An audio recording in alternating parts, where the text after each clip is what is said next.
नमस्कार, आप सभी का स्वागत है फैक्ट क्लिकर के इस चैनल पर। मैं दिव्यांशु पांडे।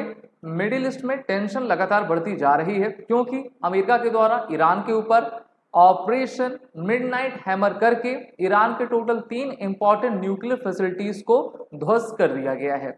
अब इससे आगे के विश्व युद्ध के खतरे की संभावना से इनकार नहीं किया जा सकता क्योंकि इसमें सिर्फ ईरान का हित प्रभावित नहीं हो रहा बल्कि रशिया और चीन का भी हित प्रभावित हो रहे हैं, जिसके बारे में हम आज जानेंगे। क्या इस युद्ध से चाइना का भट्टा बैठ जाएगा और क्या चाइना 50 साल पीछे चला जाएगा?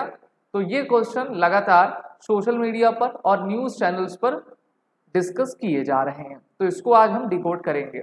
आप सभी जानते हो कि जो ईरान है पाकिस्तान के पड़ोसी है और पाकिस्तान का अभी जनरल जिसका नाम आसिम मुनीर है वो अमेरिका गया था, जहां पर उसने अमेरिका के प्रेसिडेंट और उनके CIA का चरण चुंबन किया।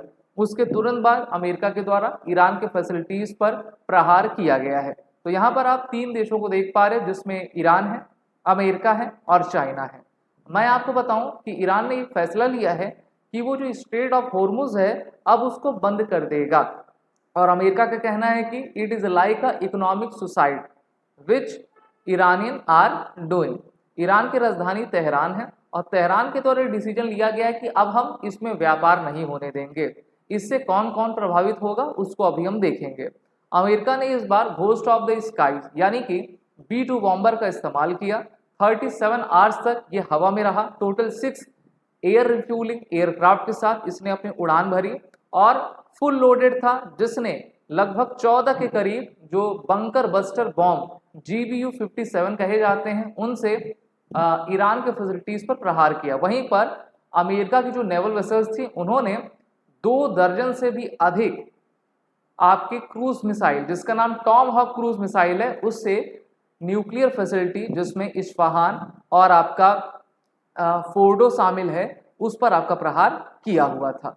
तो ये एक चेस की बिसात है जिस पर अमेरिका और इजराइल चाहता है कि मिडिल ईस्ट में कोई भी कंट्री न्यूक्लियर संपन्न बन पाए, क्योंकि आप जानते हो ईरान ने अपने रिटन डॉक्यूमेंट में लिखा है और वहां का जो मुल्ला अल खमैनी है वो भी यही चाहता है कि विश्व के मानचित्र से एक भी यहूदी नहीं रहना चाहिए और उनका खात्मा करने के लिए ही हमें अल्लाह के द्वारा भेजा गया है। इनको मुस्लिम से भी प्रॉब्लम रहती है, इनको हिंदुओं से, इनको क्रिश्चियन से, इनको यहूदियों से भी समस्या रहा करती है। और अमेरिका चाहता है कि जो मिडिल ईस्ट में है वहां पर इसका कब्जा रहे। चीन के द्वारा मिडिल ईस्ट का यूज उसके बेल्ट एंड रोड इनिशिएटिव के तहत ना पूरा किया जा सके। और अगर चाइना ने जो 2013 में अपना BRI प्रोजेक्ट शुरू किया था उसका सबसे की पार्टनर कौन है? ईरान है। अब ईरान की पार्टनर क्यों है तो मैं अभी आपको बताऊंगा। तो देखिए, स्ट्रेट ऑफ हॉर्मुज को बंद करने से Qatar, Bahrain, Kuwait, Iraq, Saudi यहाँ पर सही तरीके से ट्रेड आपका नहीं हो पाएगा और इनके इकोनॉमिक हित प्रभावित होंगे और इसका मुद्दा काफी तेजी से यूनाइटेड नेशंस के फोरम पर उठेगा। वहीं पर WTO में भी इस मुद्दे को उठाया जाएगा कि ईरान इसको खोले। तो ईरान अपनी तरफ से यही कहेगा कि अमेरिका और इजराइल अब उकसाई की कार्रवाई ना करें और उनके द्वारा इस युद्ध को रोका जाना चाहिए। वहीं पर एक क्वेश्चन ये भी उठ रहा था और पाकिस्तान ने एक फेक न्यूज फैलाई कि अमेरिका के जो भी B-2 बॉम्बर्स थे वो भारत के एयर स्पेस से गुजरकर उन्होंने हमला किया है। वहीं पर भारत ने आज ही इस बात का खंडन किया और कहा कि ये पूरी तरीके से पाकिस्तानी प्रोपेगेंडा है जिसको पाकिस्तान के द्वारा फैलाया जा रहा है। तो इस बार डोनाल्ड ट्रंप, उनकी सरकार, उनकी एयरफोर्स ने पीसफुल बॉम्ब्स को ईरान के न्यूक्लियर साइट्स पर आपका गिरा दिया। आपको याद होगा 1974 में जब भारत के द्वारा ऑपरेशन स्माइलिंग बुद्ध किया गया था तो उसमें भी अमेरिका ने काफी टांग अड़ाई थी और जब नरसिम्हा राव की सरकार थी वो भी चाह रही थी कि हम परमाणु परीक्षण करें तो वो अमेरिका के दबाव में आकर उन्होंने परमाणु परीक्षण नहीं किया। लेकिन भारत ने 1998 में पोखरण सेकंड ऑपरेशन शक्ति के माध्यम से ये दिखाया कि भारत के पास न्यूक्लियर क्षमता है और भारत किसी भी देश के दबाव में आकर दबता नहीं है। यूनाइटेड नेशन में लगातार मांग उठाई जा रही। यूनाइटेड नेशन ने अमेरिका के इस अटैक का कंडेम किया और कहा कि अमेरिका को इस प्रकार की कार्रवाई ईरान के ऊपर नहीं करनी चाहिए। अब हम देखते हैं कि ईरान के द्वारा चीन कितना पीछे आपका हो जाएगा। आपको मैं बता दूं कि ये 2022, 23, 24 का डेटा है और चीन के द्वारा अभी लगभग 91% का क्रूड ऑयल ईरान से इंपोर्ट किया जाता है। यानी कि जो चाइना के 140 करोड़ लोग हैं वो ईरान के ही तेल पर आपका चला करते हैं। और ईरान के अगर आप ऑयल फैसिलिटीज पर अमेरिका और इजराइल हमला करने लगे तो इससे सबसे ज़्यादा नुकसान किसको होगा? चीन को होगा। और इनको दूसरे मार्केट को एक्सप्लोर करना पड़ेगा। इन्होंने अपनी पूरी की पूरी निर्भरता ईरान के ऊपर रख दी है।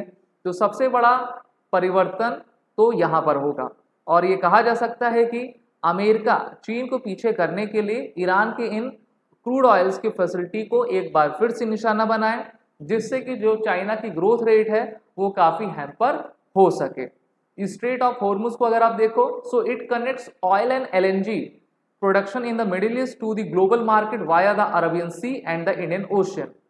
सऊदी अरबिया की अगर आप बात करोगे, Saudi Arabia is the largest exporter of oil through the strait while Qatar leads in the LNG export. तो यहाँ पर सबके हित आपके प्रभावित जरूर हो जाएंगे और ये सभी देश अमेरिका के ऊपर प्रेशर बनाएंगे कि अब आप इस प्रकार की कोई कार्रवाई ना करो। तो अब ईरान के ऊपर ये संकट यही है कि ईरान अपने आप को बचाए कैसे।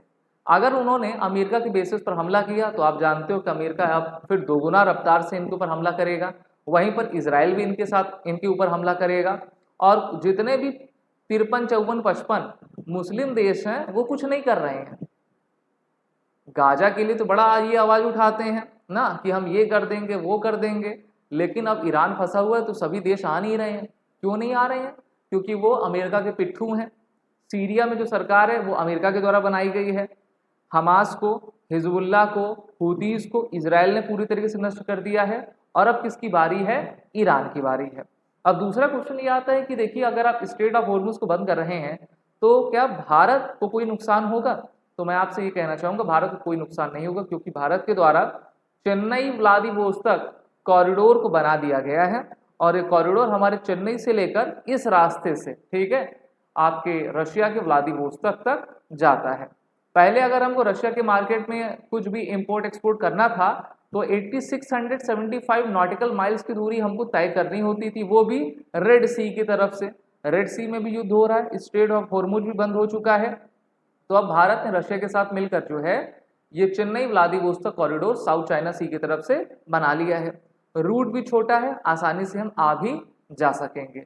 2023 में आपको याद होगा आईमेक यानी कि India middle east Europe corridor की संस्तुति कर दी गई थी। जैसे ही ये सब युद्ध आपके रुक जाएंगे तो एक नया रूट बनेगा जो कि मुंबई से यूएई, सऊदी अरब, फिर आपका इजराइल होते हुए ग्रीस, यूरोप चला जाएगा। और इससे भारत को काफ़ी आपकी आसानी रहेगी।